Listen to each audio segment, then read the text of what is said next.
Pourquoi ne sommes-nous pas déjà devenus des artistes dans nos métiers?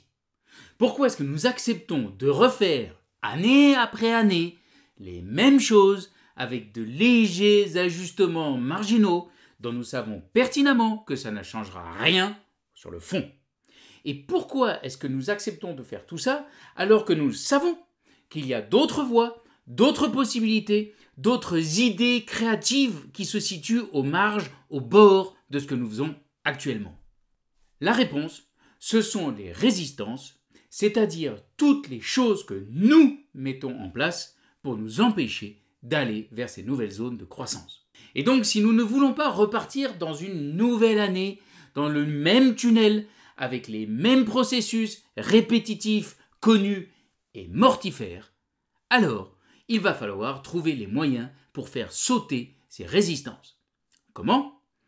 Je m'appelle Aurélien Daudet, bienvenue dans Révolution RH.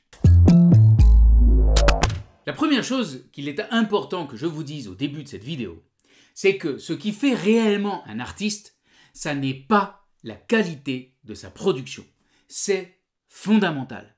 Ce qui fait réellement un artiste, un professionnel dans son métier, c'est que cette personne produit. Donc ça n'est pas la qualité de la production, c'est la quantité de choses réellement créatives produites. Picasso, bien évidemment, a produit des milliers, voire des dizaines de milliers de dessins, de peintures, d'objets. Nous connaissons tous un certain nombre de chefs-d'œuvre de Picasso. Il y en a même beaucoup dans les musées. Mais par rapport à la quantité globale de sa production, évidemment, c'est une minorité. Et sans cette production globale dans laquelle il y a évidemment des choses de qualité inférieure, sans cette production, Picasso ne serait pas devenu le génie que nous connaissons. Il n'aurait en tout cas jamais fait son entrée dans les musées. Steve Jobs, le fondateur d'Apple, a fait des milliers de conférences de presse, de réunions, de speeches au sein de sa boîte, à l'extérieur de sa boîte.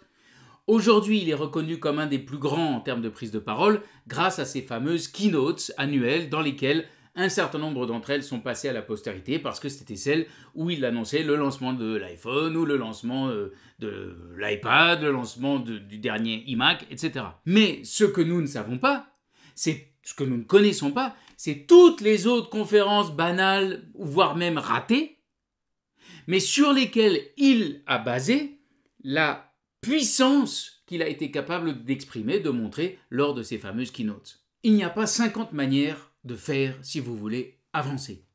Vous devez produire. Et c'est là que rentre en jeu la résistance qui vient vous donner toutes les bonnes raisons de ne pas produire, de ne pas vous lancer. J'ai pas mal réfléchi et j'ai fait une liste de quelques phrases parmi les plus fréquentes dans les phrases que j'ai entendues dans mon métier de formateur et de coach. La première de ces phrases, c'est « Je n'ai pas d'idée ». Moi, tu sais, Aurélien, ou moi, dans mon entreprise, ceux qui ont les idées, c'est un tel ou une telle. Moi, je suis là pour exécuter une fois que l'itinéraire est tracé. Tout le monde a des idées, mais certains d'entre nous se disent « Moi, je n'ai pas de bonnes idées, je n'ai pas des idées qui font la différence ». Ça pourrait aller avec la phrase « Je ne suis pas quelqu'un de créatif ». Le truc génial pour sortir de cette croyance, c'est de vous dire « Mais comment est-ce que je sais à l'avance ce qui définit une bonne idée? Comment est-ce que je sais à l'avance faire la différence une fois que j'ai une idée entre c'est une mauvaise ou c'est une bonne ?» Le seul moyen de le savoir, c'est de vous mettre au boulot, de tracer votre route, de rendre concrète cette idée, et au fur et à mesure, vous verrez bien si c'était une bonne ou une mauvaise. En fait, il n'y a pas de bonne ou de mauvaise idée a priori, il y a des idées.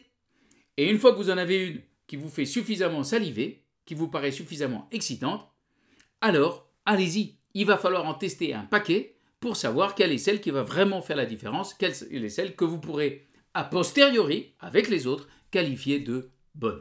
Deuxième phrase que j'entends régulièrement, c'est « J'ai une idée, mais je ne saurais pas comment faire pour la mettre en pratique. » Alors là, jeunes gens, c'est hyper simple. Personne ne sait à l'avance comment faire à partir du moment où c'est une idée réellement originale, créatrice. Parce que la seule manière de savoir à l'avance comment faire, c'est de refaire un truc qu'on a déjà fait. Et donc là, on n'est pas du tout dans de la créativité, on est juste dans de la répétition, de l'exécution, ce que j'appelle le management, c'est-à-dire refaire, préserver le status quo. Donc, quand vous vous direz cette phrase « Oh là là, mais je ne vais jamais savoir comment faire », c'est hyper simple. Dites-vous « Bon, c'est bon signe, ça prouve que c'est une idée créatrice. » Et laissez tomber la résistance. Dites-vous « Je verrai bien en faisant, je vais justement découvrir de nouvelles manières de faire. » Troisième phrase « Je ne suis pas la bonne personne, je n'ai pas le bon profil. » Alors ça peut être j'ai pas fait la bonne école, HEC, X, l'ESSEC, etc., etc. Je n'ai pas le bon diplôme, au sens large, là aussi. J'ai pas fait la bonne maîtrise dans la bonne filière, ou la bonne DEA, thèse, etc., tout ce que vous voulez. Mais ça peut être aussi je n'ai pas la bonne compétence reconnue, diplômée, certifiée.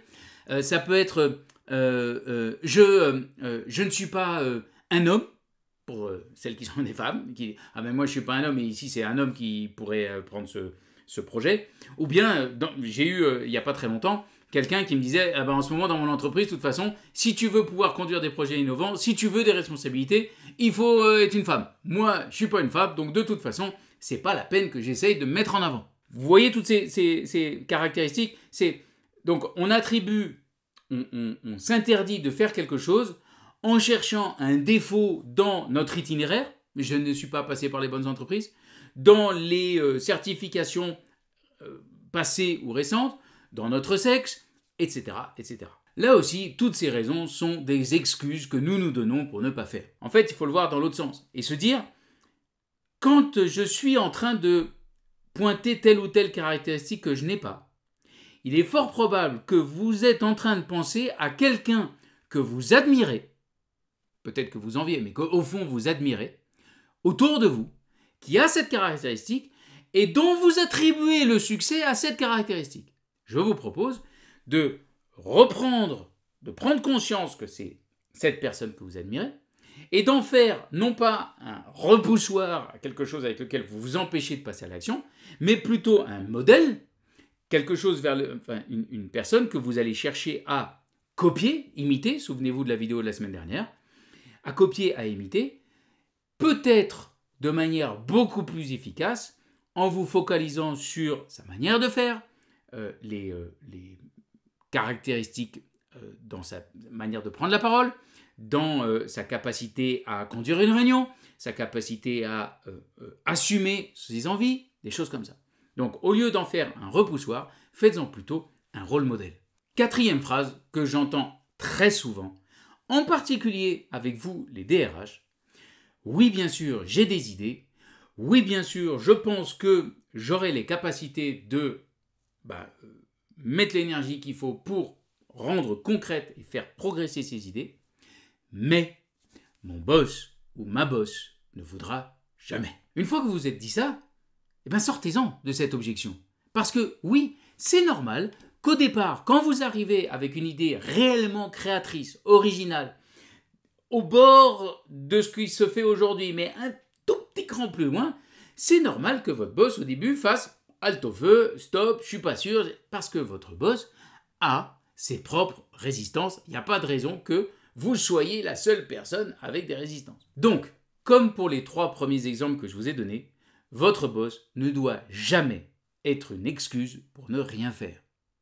Votre boss doit, au contraire, dans votre cadre de référence, devenir une contrainte logique, ok, qui va vous aider à développer, accélérer, augmenter votre créativité. Derrière ces excuses se cachent des angoisses.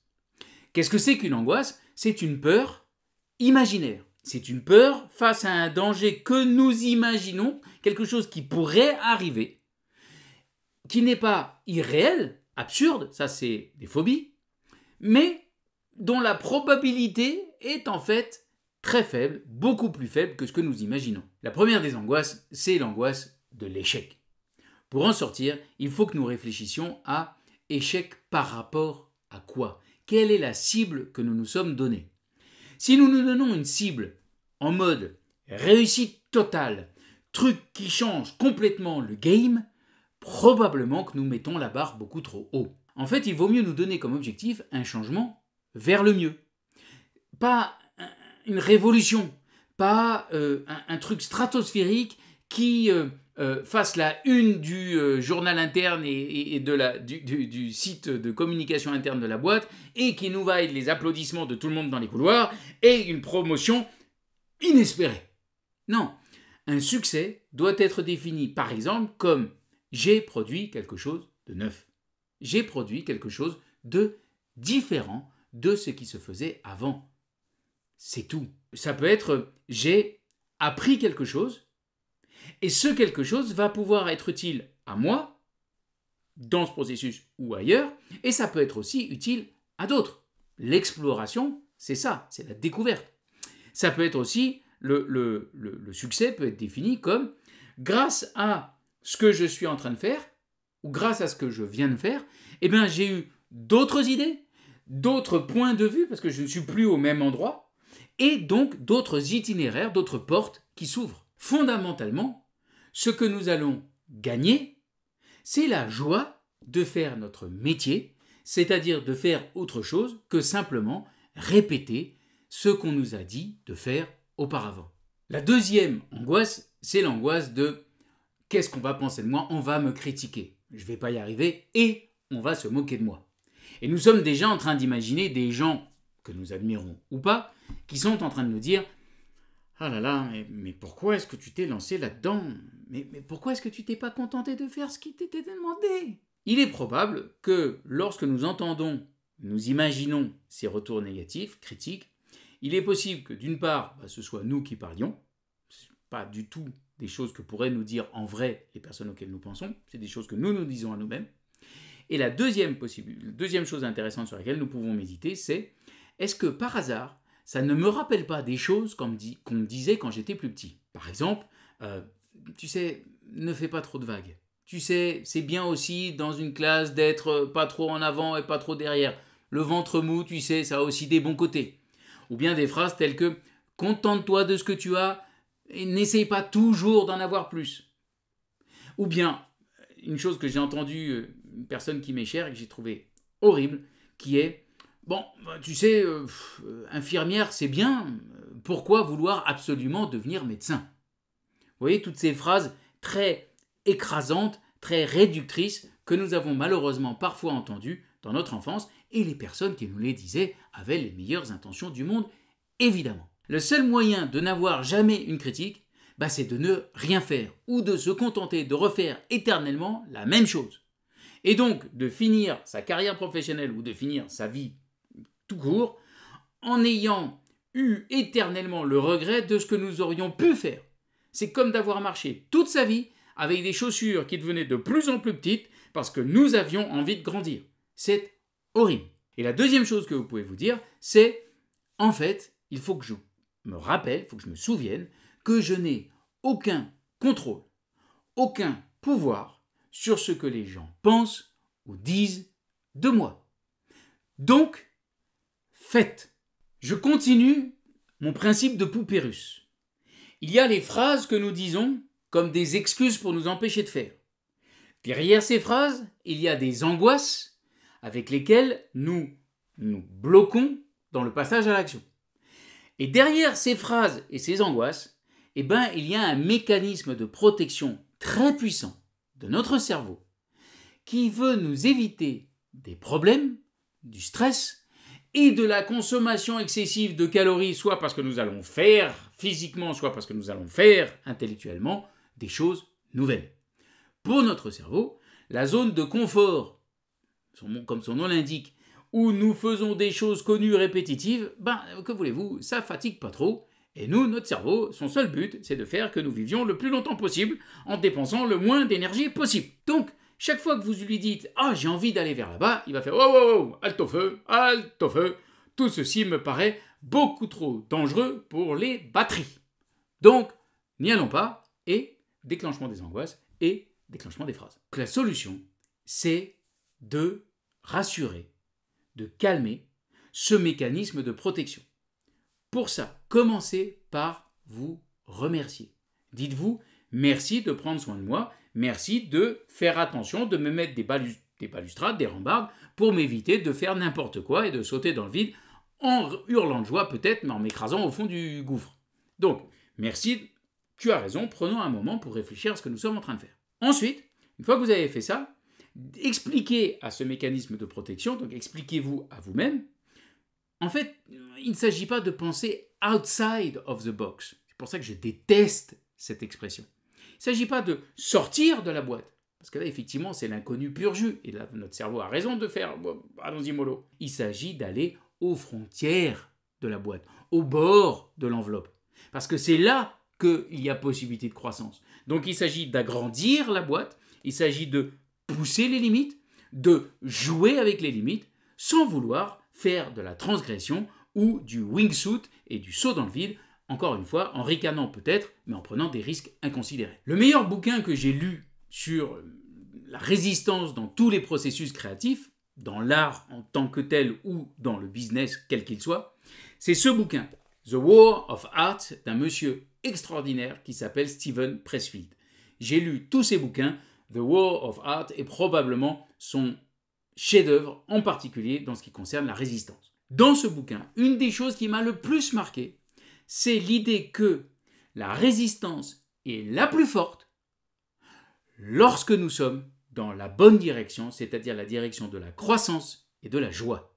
Parce que, soyons clairs, si l'idée que vous êtes en train de caresser, cette idée créatrice, si cette idée n'était pas du tout une bonne idée, ben, vous l'auriez peut-être eue, mais aussitôt abandonnée, laissée de côté. Vous faites ça des centaines de fois par jour. Si j'ai cette idée, et si je continue à y retourner, même avec toutes les résistances, ben c'est probablement que là-dedans, derrière les angoisses, il y a de l'excitation, il y a de l'envie, il y a de la joie potentielle pour moi. Et si vous avez eu cette idée à ce moment-là, c'est parce que vous avez fait tout ce qui a précédé, c'est vous qui avez construit votre itinéraire jusque-là, et l'idée en question est l'étape suivante. Donc, au lieu de résister, prenez la résistance comme l'indication que là, il y a du bon pour vous, et allez-y. Et donc, vous, les DRH, lorsque vous avez une idée vraiment géniale, qui correspond donc à votre génius, à votre démon, comme disent les Grecs, que vous avez cette intuition forte, novatrice, dans un changement dans le processus de recrutement de votre boîte, dans l'image de l'entreprise, dans la mise en place de valeurs, de règles, de cadres, de la marque employeur, que sais-je, bref. Et que vous avez cette idée, que vous y pensez, que vous y repensez, et que vous voyez à chaque fois la résistance qui vient lutter, dites-vous, c'est bon signe. C'est que donc, à un moment, il faut que je dépasse la résistance avec tous les processus que je vous ai expliqués et que j'y aille parce que forcément, si la résistance est à ce niveau-là, c'est qu'il y a du bon, il y a quelque chose d'important pour moi et pour les gens qui m'entourent là-dedans. Sinon, cette idée, vous l'auriez déjà oubliée.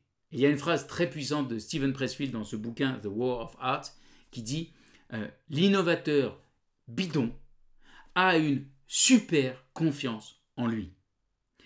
Le vrai créateur est mort de trouille. » Je pense que cette phrase, nous pourrions nous en rappeler pour démarrer cette année. Très bonne semaine.